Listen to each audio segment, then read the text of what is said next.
Following the formation of Ahold Executive Committee in September 2013, Ahold Europe as a business division will no longer exist.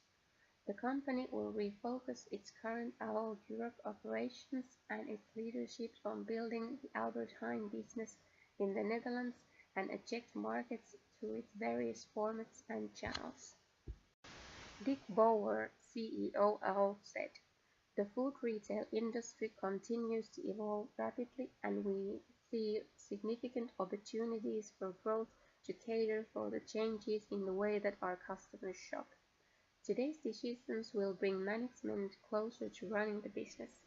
By further strengthening the Albert Heijn brand in both the Netherlands as well as neighboring markets, combined with their growing omni-channel offering via Albert Heijn Online, Albert Heijn Pickup Points, and Albert Heijn To Go, we will be better positioned to meet customer needs and accelerate future growth."